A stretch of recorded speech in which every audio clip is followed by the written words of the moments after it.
O tempo tá corrido. É até amanhã, viu, Jonas?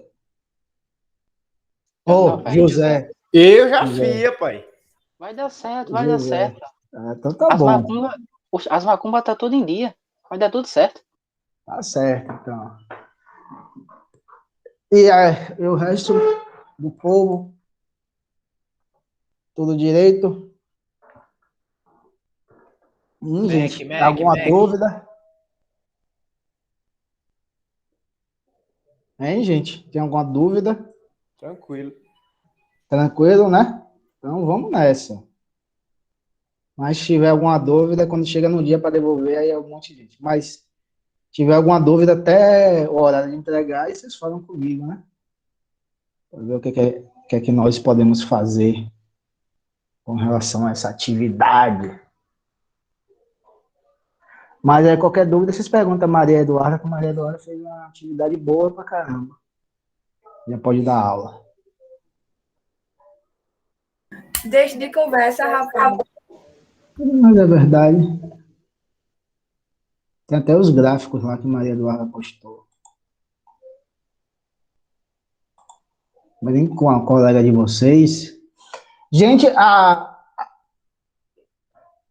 eu vou falar com ele, com o Jonathan, né? Do encontro. Do encontro. Da resolução de questões. Para ele continuar fazendo, né? Aí hoje vai ter, das 15 às 16. A aula passada só apareceu quem? Maria Eduarda e Jonathan, não foi? Acho que foi.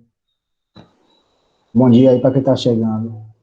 Aí Jonathan teve que sair no meio, né? Que é sexta-feira, né? Jonathan foi curtir a vida. Não, eu fui pra academia porque eu tinha marcado já com o cara. Aí, ó. Academia. Professor Claro. Jonatas é bodybuilder. Bodybuilder não, fitness, siga uma vida saudável. Bora o quê? O senhor já viu aqueles caras bem bombados? É Jonatas. Ai, meu Deus. Eu Ai, nem meu tomo Deus. nada, viu? Aí só apareceu ele. Cadê o resto? Não vai querer, não? Cadê vocês, José Amorim? Ele não Não toma nada, apareceu. não. Ele só injeta hormônio mesmo. Aí tá lá, mas eu vou pedir para ele para Sai daí, continuar. Duda. Viu, pessoal? Para vocês não perderem um pique. Mas o resto da turma, vamos nessa. Pelo menos assista os outros, né? Mas se tiver outro, quando tiver outro, quem se interessar, aí pede o link. Né? Mas eu vou pedir para ele. Mas você não vai postar lá no YouTube? Mas são outras questões. Não são as mesmas questões que eu fiz na sala. Então, são outras. Que nem essas outras a galera tá assistindo. Mas para vocês é que sabem da vida de vocês, né? Vocês parece que não querem acertar 100%. Só serve se acertar 100%, viu? Você tem que chegar a acertar 100%. Aí vai rolar uma acarajé aí, quando tiver. Leva a acarajé para vocês. Para Maria Eduarda. Ela não sabe, nunca comeu. Traga aí que eu quero comer o acarajé do baiano. Vocês já comeram acarajé? Alguém já comeu? Não. Nunca nem vi. Tá, gente. Vocês precisam conhecer a culinária baiana, viu? Vamos lá, viu? Isso aí, conversa fiada, Pode vamos mandar nessa. pra gente, viu? A gente A Emily tá já só comeu. aceitando. Mas como é que eu vou mandar para vocês? Ô, Emílio, tu comeu acarajé aonde, hein? Vai chegar ruim. Aqui em Alagoa Grande. Onde é que vende isso? Foi uma festa que teve, tinha uma mulher vendendo, ela era da Bahia, aí ela estava aqui, aí ela fez. Estava vendendo. Não fui nessa festa, não. Vê aí. E você gostou, Emily? Mais ou menos. Você nem precisa se acostumar com o gosto do dendê. O gosto do dendê não é para os fracos, não, viu? De coração. Viu? O dendê é forte. Vou passar o vídeo aqui, eu vou desligar o áudio rapidinho, viu?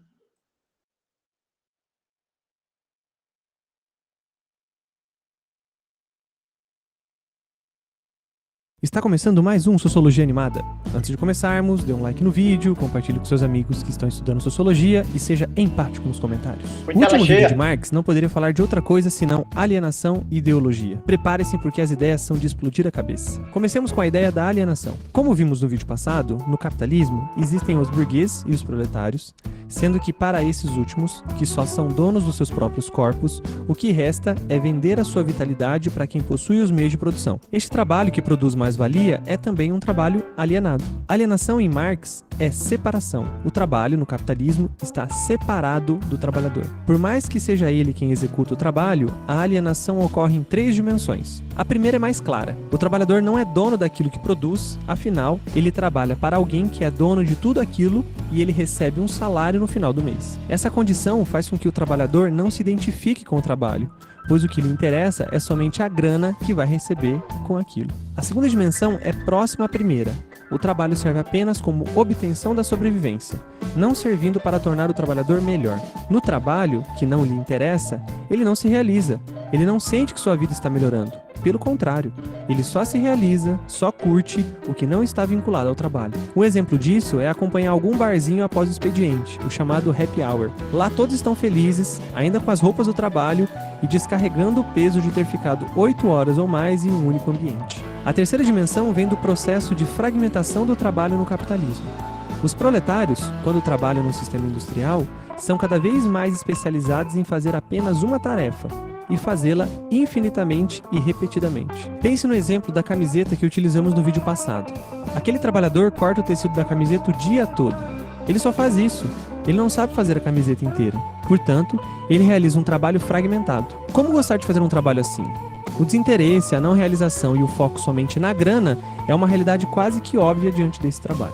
Infelizmente, Marx dirá que ninguém está fora desse tipo de trabalho. O trabalhador alienado é quase que hegemônico na sociedade capitalista. Podemos perceber ele acontecer desde a produção de coisas materiais, como carros, geladeiras, celulares, até no âmbito acadêmico, com pesquisas científicas, artigos científicos e descobertas. Ora, mas se todos estão alienados no seu trabalho, por que continuamos a trabalhar assim? Nós continuamos satisfeitos com essa condição por conta da ideologia. O que é isso? Ideologia, segundo Marx, é como se fosse uma máscara da realidade. A ideologia é uma inversão de como as coisas estão postas. A ideologia funciona para esconder como as coisas realmente são. São vários os instrumentos usados pela ideologia. Música, filmes, livros, leis, religião, cultura, jogos, hábitos alimentares. Tudo isso pode funcionar para esconder a realidade da vida material. Quer um exemplo? Você, antes de querer ou comprar um celular da maçã, pensou nas péssimas condições de trabalho dos chineses que produzem esse celular? Antes de comprar uma roupa em uma loja de departamento, já pensou nas costureiras bolivianas que estão escravizadas para produzir essa roupa barata? Não, claro que não. E por quê? Porque interessa a nós é a marca, o estilo, o design, o corte, o gosto, o luxo, a diversão. Ou seja, tudo aquilo que esconde como a coisa realmente está sendo feita. A ideologia nos pega profundo. Todos nós sonhamos com coisas que podemos comprar. Esperamos o salário do final do mês na intenção de gastar com aquele objeto há tanto tempo desejado. Nós cansamos de ficar horas e horas sentados na frente do computador, fazendo relatórios que ninguém vai ler, mas o que importa é o que no final do mês um salário me espera. E esse salário já está prometido. Aquela viagem, aquele celular, aquela roupa, aquele carro. Uma vez comprado o objeto, entramos no mesmo ciclo novamente, odiando o trabalho, mas indo trabalhar para comprar as coisas que logo em seguida serão substituídas por outras. Triste condição a nossa, não? Como sair dessa? Marx dá uma ideia. Ter a consciência da sua condição é o primeiro passo. Esperamos que com esse vídeo talvez tenhamos alcançado ele. Até o próximo vídeo e tchau!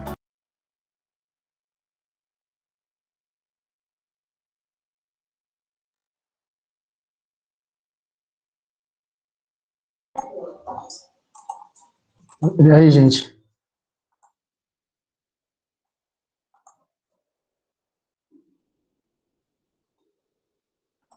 Pessoas? Tudo bem, pessoas? Oi, professor.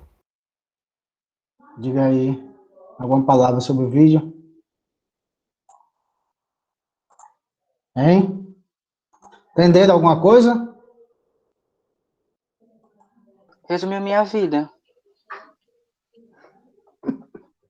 Que eu sou o palhaço da sociedade. Essa parte eu já sabia. Essa parte eu já tinha em mente já. Mas assim, enfim, né?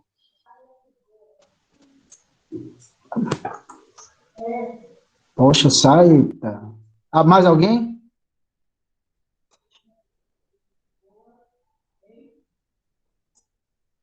O povo. Maria Eduarda, Jonathan, João, William. William ainda tá aí?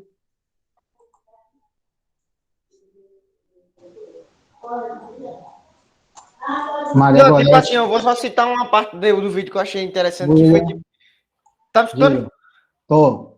Não, tipo assim, que meio que a gente estuda a maior parte da nossa vida, tipo assim, contra nossa própria vontade, para a gente concluir a escola. Para passar, sei lá, numa faculdade ou concurso, e daí pegamos, sei lá, um emprego com salário médio para pagar as contas, e parece que essa daí é a nossa, tipo, meio que a única felicidade, sabe? Para comprar os materiais que a gente quer, tentar preencher esse vazio da vida alienada. É isso mesmo. Complicado. Essa questão da educação também pode ser considerada uma alienação, né? Quando a educação, principalmente quando os liberais querem que a educação seja só um momento de formação para o mercado de trabalho, né? Aí é complicado mesmo. Mas estudar é meio complicado, né? Independente. Mas a educação, quando não tem uma finalidade exclusivamente assim, é mais complicado ainda. Mas, de determinada forma, também pode ser, né? Sistema educacional, enquanto sistema que expressa alienação também. É interessante a intervenção, senhor Jonatas. Mais alguém nessa? Não, tipo, só pra complementar aqui, por exemplo, o Enem. O Ah, Enem, tipo assim, desculpa a palavra, mas o Enem, tipo, você se fode de estudar um bocado de coisa, digamos assim. Você, tipo, estuda, se for aprovado, beleza. Se não for, continua estudando para tentar pegar, né, faculdade. Digamos que vai para medicina. O que você vai usar dali é o quê? Biologia, tipo uma parte de biologia, nem toda, e um pouco de matemática. E o resto, tipo, o resto fica no resto. Não é melhor, tipo, focar no objetivo, tipo, simples? No objetivo, tipo, direto? mas você aprende. Mas você vai usar biologia, mas você se comunica como com as pessoas. Tirando o fato do Enem, desses testes, né? Tirando essa questão que pode ser mesmo. Mas você se comunica como com as pessoas? Sim, a Não, comunicação José. com a língua portuguesa, né? Não, você não vai ter que aprender português, José? Você só vai Sim. aprender biologia? Não, Deixa eu ver outro não, questionamento. não, certo, beleza. Mas assim, em um diálogo, digamos assim, um diálogo do dia a dia, onde é que eu, Ah, onde é que eu vou usar então, as tantas definições de verbo? Verbo imperfeito, perfeito, mais que perfeito, pretérito, não sei o que, se sabe das quantas. mas quando você for escrever alguma coisa, você precisa desse inglês, desse português formal, né, etc, né? Você vai precisar. Aí Sim, você está sim. dizendo, sabe o que você acabou de dizer, José? Que você não gosta de minha aula. Porque se você fizer medicina, para que estudar sociologia? Já pensou por isso aí? É meio que tipo a Oxe, sociedade, José travou, foi? sei lá, acho Acho que que foi, foi. professor. Deve Vai, ter diga, caído. José. Não, tipo assim, meio que a sociedade, ela tem um controle na gente, no caso. Que é como ele falou no vídeo, meio que a gente tá alienado através de uma sociologia, que é justamente a de Karl Marx. De uma sociedade, no caso. É, cadê José? Se alguém puder falar com o José, diga que ele travou. Mas vamos explicar rapidinho antes de entrar no conteúdo.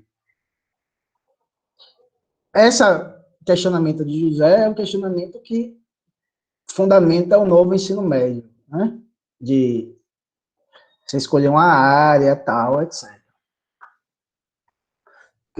Aí ele saiu, provavelmente ele vai voltar. Mas ele vai ficar gravada, né? Gravada. Aí ele vê depois.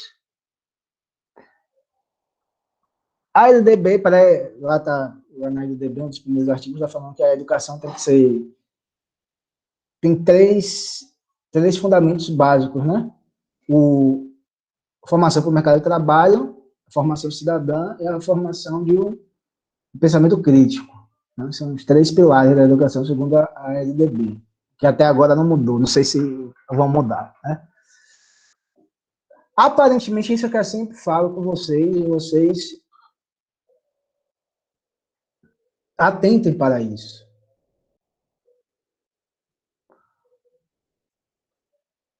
As ciências humanas, que basicamente ela não tem nenhum tipo de, vamos dizer assim,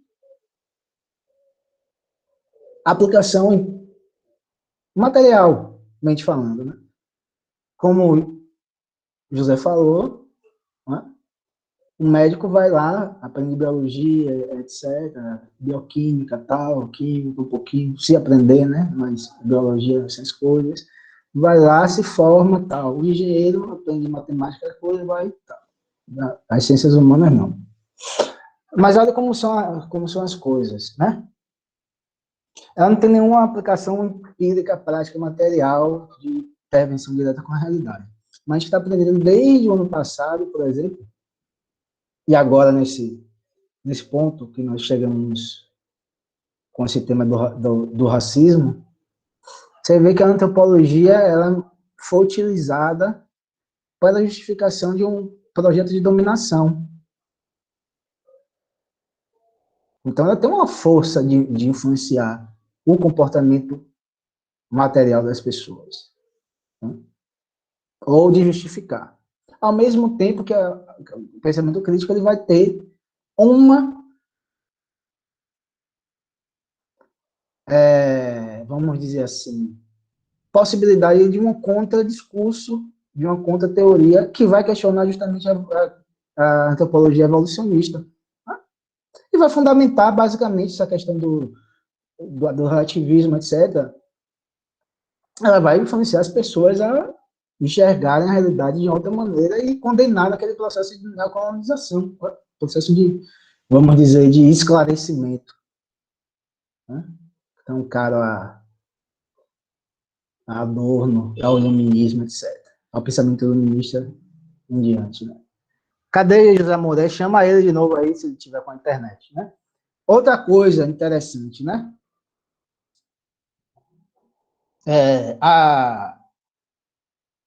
Como ele deu o exemplo da medicina, né?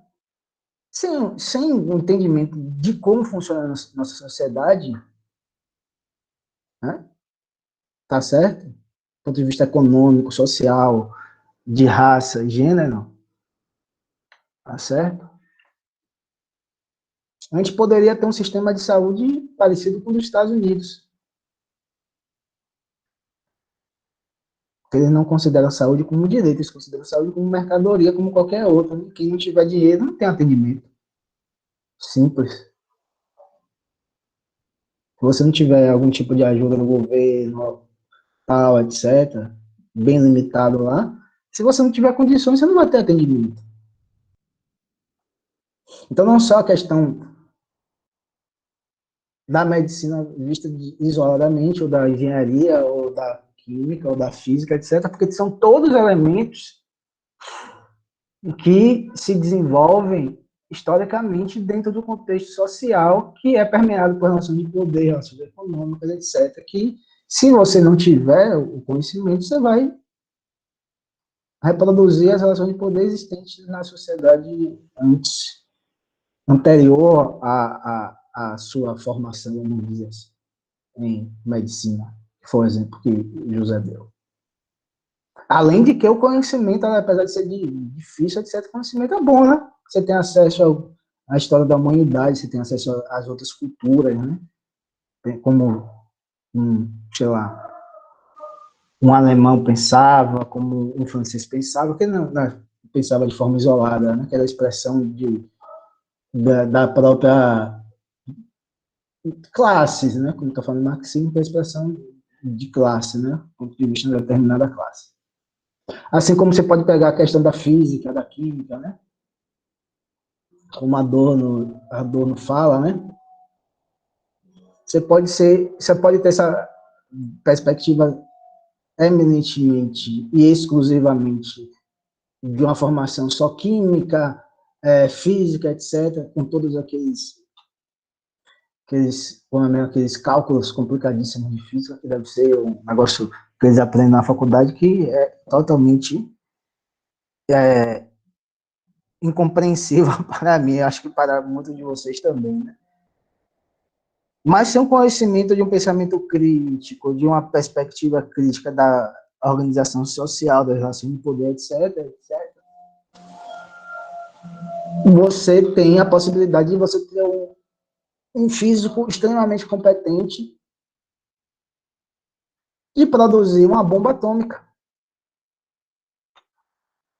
Produzir uma bomba lá de destruição, massa de armamento de destruição, ou algum outro artefato tecnológico. Aí eu pergunto, esse conhecimento de química, na verdade, vai servir para um projeto de poder.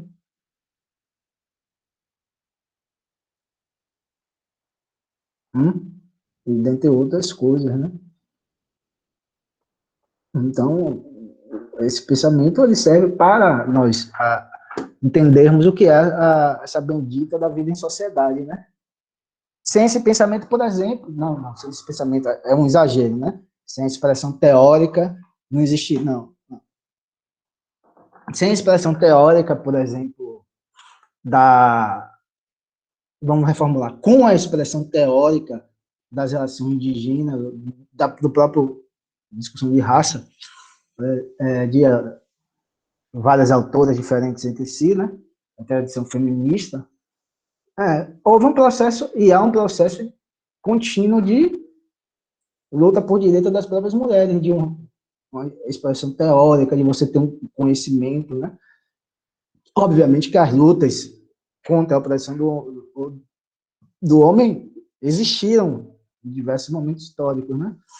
Mas o surgimento da discussão de gênero, etc., ele vai dar uma alavancada, porque é um conhecimento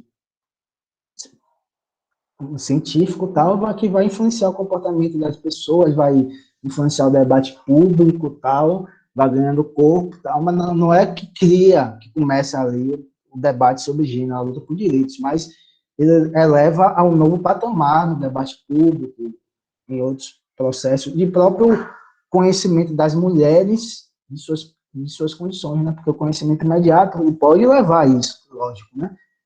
Mas o conhecimento imediato é mais difícil, né? Nem todo mundo vai aceitar, porque é um tipo de ideologia que as próprias mulheres vão internalizar, né? Os negros também.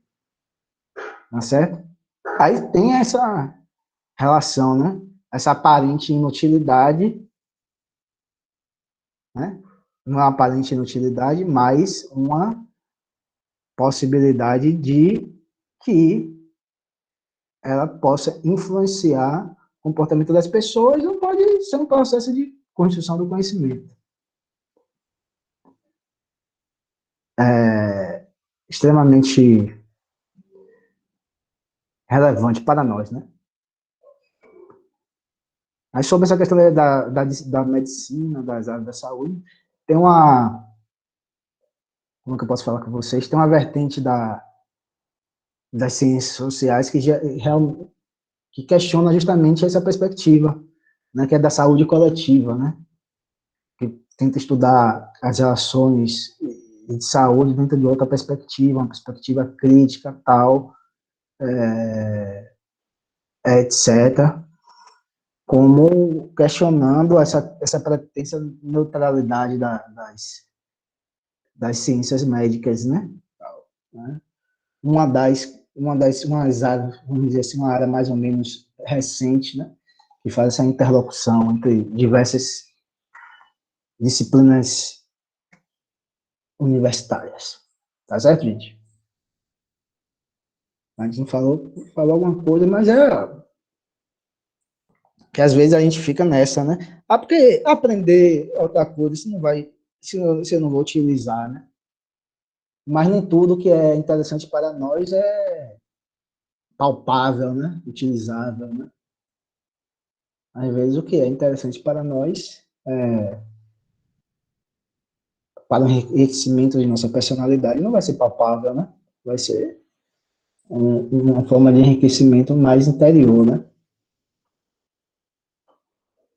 Não é não, Jonatas? Maria, Sim, sim. concordam? João Marcos, Concordo. pode discordar. Mas aí, acho que a internet deu para dar Caiu, aquele caiu. problema lá, né? Meu povo, são essas questões tecnológicas, né? Vamos lá, a gente vai discutir, vai bater, vamos voltar um pouco à questão do racismo, né? Tá certo? Vamos voltar um pouquinho, a gente pegou um pouquinho da aula para falar disso, mas vamos voltar a essa discussão, né?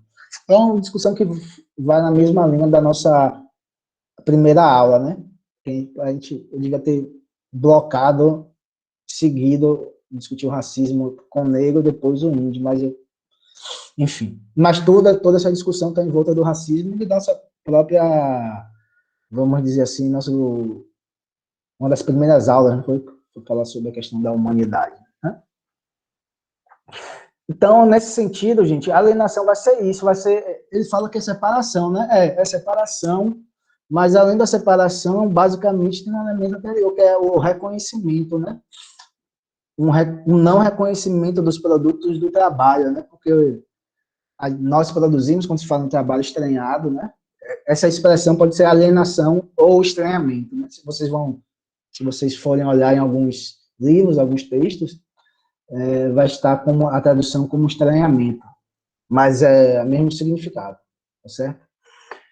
A separação, obviamente, por causa dessa separação, não reconhecimento dos produtos do trabalho, não reconhecimento que nós somos os produtores de nossa própria realidade social, de nossa própria realidade econômica, de nossas relações políticas, né, relações cotidianas, relações de gênero, de raça, etc. Então, não há um reconhecimento. Em que sentido isso ocorre? Ele está falando lá do trabalho, né? Porque ele fala que a alienação e estranhamento ele surge das relações de trabalho. Né? Porque o trabalho, lá no Marx, tem uma importância muito grande, né? Que é um processo de trabalho que é a atividade humana que distingue nós, seres humanos, dos outros animais, né? Então, por isso que ele fala que as pessoas só se sentem felizes, etc., quando estão fora do trabalho, porque esse trabalho tem essa importância de desenvolvimento da humanidade, né? De constituição da humanidade. O trabalho é que humaniza o homem, segundo a perspectiva marxista, né? De Marx. E quando você tem esse trabalho que não é livre, que é um trabalho já dividido, que é uma consequência da divisão da sociedade entre classes sociais, você tem esse problema que é que o trabalho ele vai ser um fardo para nós. Um fardo, Ô, algo professor, pesado. Diga. mas no caso seria um fardo para as pessoas meio que trabalham só para, como eu falei, para ter tipo dinheiro no final do mês ou tipo para gente porque tem gente que trabalha que gosta de fazer aquilo, né? Mas aí a questão do gostar é bem subjetivo, né? Entendi. Porque você já está determinado socialmente, no contexto histórico e tal. As pessoas podem falar, eu adoro trabalhar, tal, mas a gente não tem nem a possibilidade, essa questão que é interessante, a gente não tem nem a possibilidade de experimentar outras relações de trabalho para dizer, tem algum tipo de parâmetro para dizer se a gente gosta ou não desse trabalho, né? Uma associação de trabalhadores livres, né, associados, tal, a gente não tem essa possibilidade. Nossa própria realidade é justamente esse trabalho compulsório, tá? Esse trabalho em que nós somos obrigados a trabalhar não sei quantas horas por dia, não sei quantos anos, não sei quantos meses por ano, anos, etc. Nós temos esse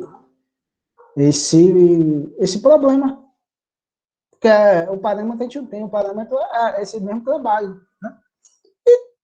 E algumas pessoas estão integradas mesmo, pô, eu gosto, tal, mas você não tem nem a possibilidade de experimentar outros tipos de relações de trabalho que não seja esse trabalho assalariado.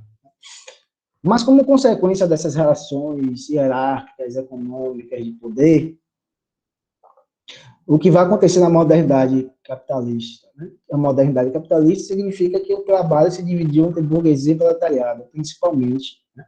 Os primeiros donos do meio de produção, os segundos, os vendedores da força de trabalho. Né? Então, nesse processo histórico que nós estamos analisando, que começa lá no século XV, né? De colonização, de expansão marítima, tal coisa, chega no século XIX com o neocolonialismo, etc., dentro do século XX, aí tem a questão do nazifascismo e tal, surge um processo de sistematização teórico-científica que separa a humanidade entre grupos sociais, entre grupos étnico-culturais diferentes. Certo? Surge lá, vai se surgindo, desenvolvendo determinado tipo de pensamento que vão dizer que grupos culturais e étnicos que têm uma determinada cor da pele, que têm uma determinada expressão cultural com relação à organização do parentesco, língua, matrimônio, etc., tem uma diferença, eles vão ser considerados inferiores.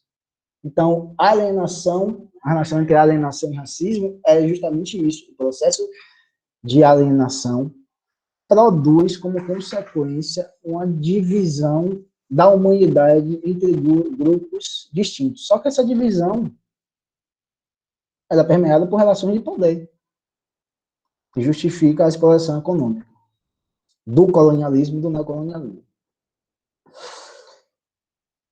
E o interessante nesse ponto é que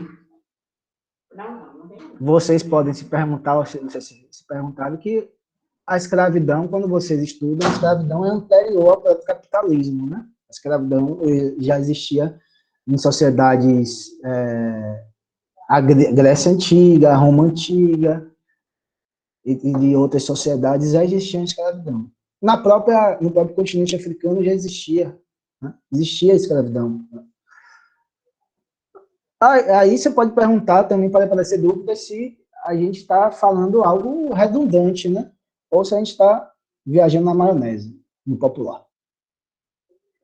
Por quê? Já existia a escravidão, a gente está falando de escravidão, você está falando da relação de escravidão, racismo, alienação e capitalismo, mas se já existia antes. Essa relação não é nova, né? Você pode pensar que essa relação não é nova. Então, a gente está ensinando errado, né? Estaríamos ensinando errado. Mas, gente, há uma diferença, né? Escravidão está no nível abstrato, né? Mas a escravidão se efetiva concretamente nas relações sociais, de determinado contexto histórico em particular.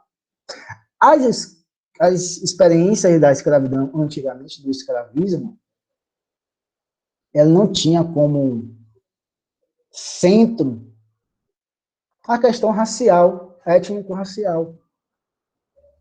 Os gregos eles não escravizavam o outro, né? Porque eles eram negros, eles tinham determinada formação cultural, escravizavam porque eles conquistavam. Né? Roma, ele podia lá escravizar, sei lá, o leste europeu, vamos supor assim, teoricamente, né? Não sei nem se eles chegaram lá.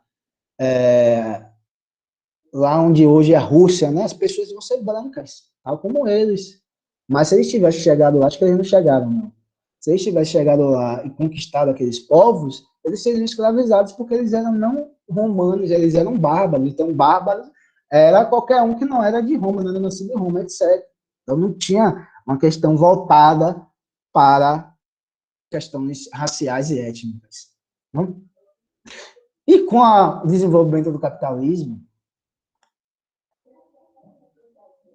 essas duas características, dois conceitos vão ser utilizados para justificar a escravidão. Então, a escravidão é basicamente justificada tendo como fundamento tanto a raça, a cor da pele, basicamente, quanto as peculiaridades culturais de um determinado povo. Essa relação entre raça e cultura. Então, vai se colonizar, vai se escravizar, porque eles têm uma determinada característica ligada, vamos dizer, mais diretamente a questões biológicas, porque eles nasceram nele, então, biologicamente, eles estão inferiores a nós, eles têm uma cultura inferior à nossa, etc. Que vai desenvolver lá no século XIX a própria antropologia evolucionista, né? Ela não vai ser assim, no sentido, porque é negro, você vai falar porque eles estão no nível de desenvolvimento mais primitivo, né? Desenvolvimento técnico não é tão desenvolvido, tal, uma visão mais rebuscada, mas vai ter expressões realmente que vão centrar na raça mesmo, vou falar que é inferior, tal, que é negro, é inferior, tal, darwinismo social, né? As abordagens que justificaram o nazifascismo, né? Aqui no Brasil ocorreu um processo de tentativa de embranquecimento da população, né? Com a imigração de trabalhadores europeus, né? E tal. Então, a particularidade é essa, gente. Por isso que a relação entre capitalismo e racismo, porque no capitalismo a escravidão vai se justificar tendo como fundamento, vamos dizer, principal, né? A questão da raça. Não é porque eles conquistaram lá, não é porque eles conquistaram aqui, não é porque eles não eram europeus, não. É porque eles centraram seu discurso, pelo menos teórico, em falar aquela raça, aquele grupo de pessoas que detém uma determinada cor da pele característica, que detém um determinado tipo de cultura, de organização cultural, ela vai ser o objeto de nossa escravidão, ela vai ser objeto de nossa dominação, dessa subordinação econômica, porque aquelas pessoas têm determinadas características que são inferiores a nós. Tá certo, gente? Então, por exemplo, mesmo o sul dos Estados Unidos sendo escravistas, né? E vai acabar isso com a Guerra da Secessão, eles não escravizaram as pessoas brancas, os americanos brancos. Porque eles escravizavam o negro que era inferior, o branco estava no pé de igualdade. Né? Havia a construção de um discurso de desumanização. Né? Eles não eram humanos, eles não tinham alma, etc. Eles eram, vamos dizer assim, semelhantes a animais. Por isso que sempre, vez por outra, não, sempre ocorre esse processo de aproximação, tal, essa vinculação do negro com o macaco, né? Você vê questão de racismo agora, todo o processo de desumanização e animalização, né? Eles não são considerados partes integrantes desse, o que nós chamamos de humanidade, e há um processo de diminuição que vincula eles aos animais, né? Um processo de realmente de destruir com a subjetividade desse grupo, né? Então, esse é o primeiro ponto. Então, quando se fala, a escravidão existia na África, era diferente. Os grupos, as guerras intertribais, questão de dívida, se escravizavam. Porque era algo absurdo, né? Como é que as guerras intertribais entre negros da região do Congo, Angola, do Costa do Benin, etc., escravizava outros, como é que eles vão justificar esse tipo de escravidão através da cor da pele? Se todos são negros, né? O cara lá da Costa do Benin vai falar, vou escravizar alguém lá da região do Congo, Angola. Né? Qual é a justificativa? Porque ele é negro. Pô, mas você também é negro, mas a tonalidade da pele dele é uma tonalidade diferente. Então, não, eles entravam em guerra e escravizavam os perdedores, tal. Mas era nesse sentido, lógico que vai mudando, né? Na próxima aula, João vai trabalhar com essa questão da lógica da escravidão no próprio continente africano. Ele vai explicar para vocês, né? Que essa lógica ela vai ser transformada justamente quando os colonizadores portugueses e de outros e espanhóis e de outros países da Europa, eles começam a chegar no continente africano. Aí essa lógica vai mudar. Aí essa lógica muda. A escravidão não vai ser mais uma consequência, por exemplo, de conquistas através da guerra, mas vai ser um comércio. Tornar-se-á um comércio. Tornar-se-á um comércio. Vocês estão calados hoje? Vamos falar, gente. A gente já discutiu isso. Né? Aí, gente, a gente já está terminando a aula. É isso. Muito pouco tempo. Não é não, gente? Aí outra questão importantíssima, né, que o autor vai falar, é que sem esse processo de escravidão e comércio dos escravos, grave essa palavra comércio, não se teria desenvolvido o capitalismo na Europa. Porque Marx vai chamar isso de acumulação primitiva de capital, né? Uma acumulação anterior ao desenvolvimento do capitalismo. Né? É uma questão, não sei se vai ficar talvez fique um pouco complexa, mas é o seguinte: a colonização da América Latina, vamos dizer assim, ela foi que financiou o desenvolvimento do capitalismo lá na Europa. Por que financiou? Porque a riqueza produzida pela exportação de cana-de-açúcar, de ouro, de prata, etc., foi lá para a Europa, se espalhou pela Europa, e principalmente na Inglaterra, e desse processo de apropriação da riqueza produzida aqui, se desenvolveu lá a Revolução Industrial. Ou seja, foi com trabalho escravo, compulsório, que a Europa chegou ao seu desenvolvimento econômico conhecido como capitalismo, e ao capitalismo industrial, lá no século XIX. Sem esse processo de escravidão, de colonização, não seria possível. Por isso que se faz essa relação, porque o processo de colonização ele foi um processo que sempre esteve integrado, uma relação direta com o próprio desenvolvimento do capitalismo lá na Europa. Então, o dinheiro todo que aqueles caras tinham para contratar mão de obra, para construir fábricas, etc., era um dinheiro basicamente que vinha desse processo de escravidão. Tá certo? Então, tinha uma relação muito direta. Aí outra questão, aqui obviamente a gente já está falando há algum tempo que o capitalismo ele é burguesia proletariado. Né? Proletariado é trabalhador assalariado, ganha um salário, como a questão da alienação falou. Em termos gerais, nem em termos gerais, o capitalismo ele não pode sobreviver tendo como fundamento o trabalho compulsório escravo. Não tem essa possibilidade. Não há essa possibilidade de ter um capitalismo baseado na escravidão. É realmente impossível, né? Por que é impossível, gente? Por que é impossível? Diga. Jonathan. No caso, eles pegaram gancho, quando eu digo gancho, é meio que eles pegaram um gancho da escravidão para o capitalismo, né? Para financiar, literalmente para financiar mesmo, né? Para ter dinheiro. Por que, vamos lá, que já está terminando a aula, por que capitalismo não pode se basear no trabalho escravo? Bora, gente. Porque se trata de, tipo assim, hoje em dia, a escravidão, querendo ou não, ela já foi meio que extinta. Não foi totalmente, mas meio que foi extinta. Se a gente fosse se basear, acho que só na escravidão, acho que estaria errado. Eu acho que estaria errado.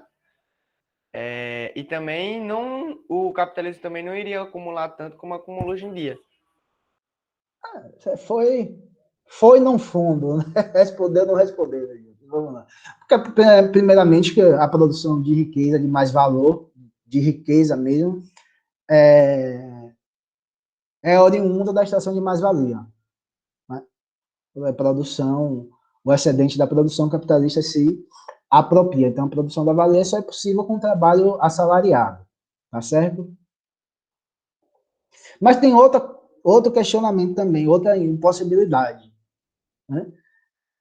A produção aqui no capitalismo é voltada para ser trocada através do mercado. Né? Ou seja, você produz para você vender no mercado no sentido mais geral, mas, por exemplo, o mercadinho que vocês têm, no mercado, supermercado, vamos supor, imagine lá, o cara produz aquele pacote de macarrão para que aquele supermercado da cidade de vocês venda e vocês possam consumir, trocando por dinheiro. Vocês dão dinheiro, eles dão macarrão.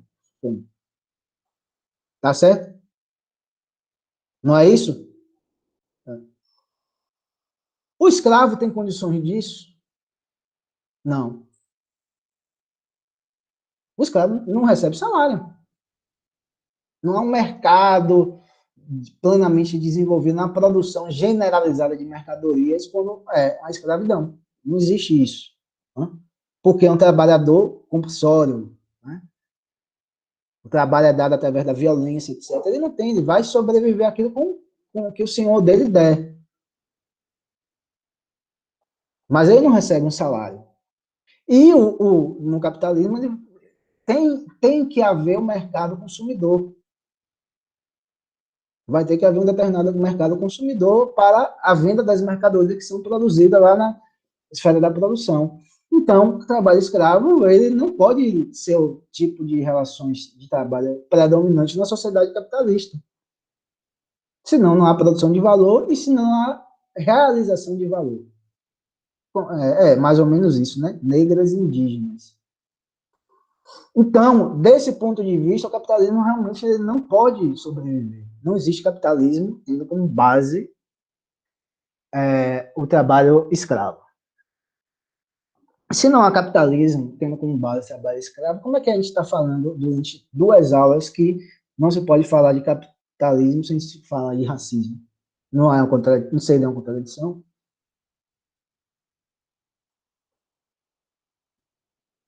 Seria ou não seria? Vocês estão calados hoje. Por que vocês estão calados? Tá difícil a aula? Seria, né? Mas é o que eu falei, Jonathan. O trabalho escravo foi fundamental para o desenvolvimento do capitalismo lá na Europa. Enquanto na Europa se desenvolveu o trabalho, a separação dos meios de produção, etc., etc., e o trabalho assalariado na Europa, aqui nas Américas é o trabalho compulsório escravo, que financiava justamente esse desenvolvimento na Europa. Porque não se pode pensar o desenvolvimento do capitalismo na Europa separado do processo de colonização. É como se tivesse uma relação, é como se a América tivesse alimentando esse processo lá na Europa. A escravidão foi a fonte que alimentou esse processo de desenvolvimento do capitalismo na Europa, com outro tipo de trabalho que é incompatível com o capitalismo. Quando ele se desenvolve plenamente com a Revolução Industrial lá no século XIX, com a Inglaterra já sendo uma nação plenamente desenvolvida do ponto de vista industrial, lógico, né? Primeira nação industrial do mundo capitalista, aí sim eles tomam partida contra o processo de escravidão, porque eles precisavam de outros mercados consumidores para a produção de suas mercadorias. Então, era necessidade econômica, não era questão ligada à moral, né? Era porque eles precisavam de outros mercados consumidores. Aí eles lutaram contra a escravidão no mundo todo, inclusive no Brasil. Mas eles já tinham desenvolvido o capitalismo. É como se estivesse falando, olha, eu já me desenvolvi, eu já sou autônomo, eu já consigo produzir minha riqueza através dessas relações, eu preciso de mercado consumidor para minhas mercadorias. E com o trabalho escravo, não tem, o mercado consumidor é restrito à classe dominante. Então, eu vou lutar contra a escravidão. É como se ele falasse, olha, eu já me beneficiei aqui, né? Já estou plenamente desenvolvido enquanto outro modo de produção econômica. Né?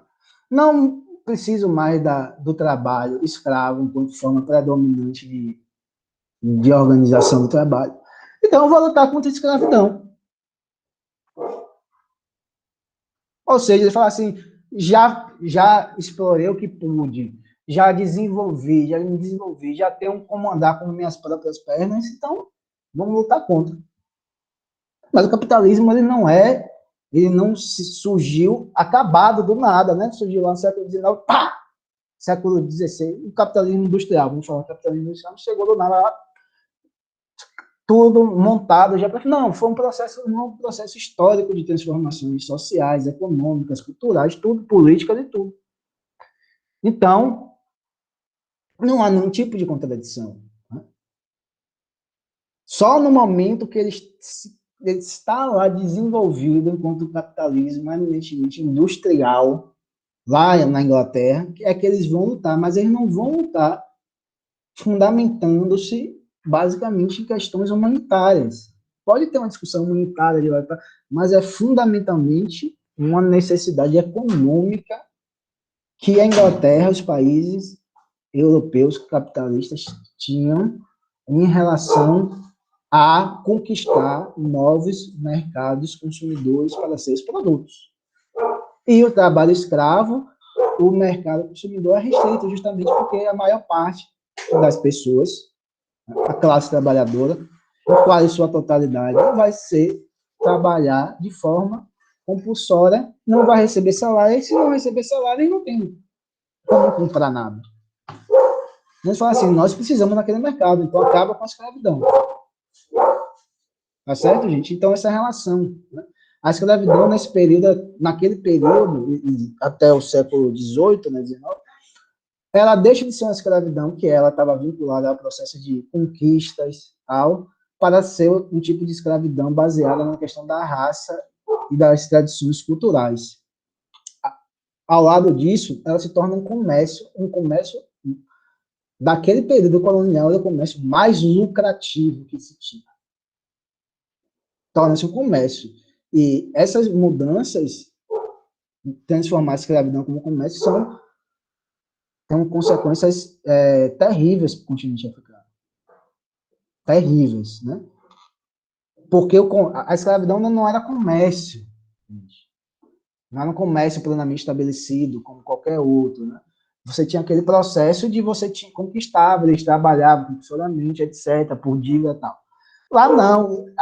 Naquele período colonial, as pessoas iam em determinada região para conquistar alguns negros, para ir lá na Costa dos Escravos, na Costa do Beirute, conhecida como Costa dos Escravos, para vender os negros, tal como eles vendiam as especiarias lá do Oriente, mas tal como eles vendiam cominham, pimenta, etc.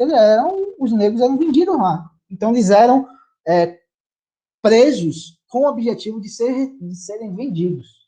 Né? Isso também é uma transformação que vai ocorrer com o desenvolvimento do que se chamou capitalismo comercial. Né? Então, para Jonathan não me chamar a atenção, terminamos a aula de hoje às 10 horas, certo? Das 15 às 16 tem a resolução das questões do Enem, que, gente, quem quiser ir, eu recomendo vocês participarem. Próxima aula é Jonathan, já com o professor, eu vou pedir para ele continuar com tudo, essa resolução de questões, tal. Bom final de semana, gente. Não sei se vocês vão ter aula agora, mas se tiver boa aula, e nos vemos por aí. Valeu, Jonathan, Maria, todo mundo. Valeu, professor. Eu fiz um negócio sem querer lá na atividade. Eu cancelei o envio, aí eu enviei de novo. Aí o senhor releva isso aí. Eu acho que eu já lhe dei até a nota, viu? Deu, só que eu fui abrir a atividade, ao invés de abrir, eu apertei em cancelar o envio. Aí, tem problema não, já tinha a nota lá, eu só enviei de novo. A sua nota é essa, né? O que importa é a nota, né, Maria? Tchau. Valeu, tchau. Aula de geografia. Até mais.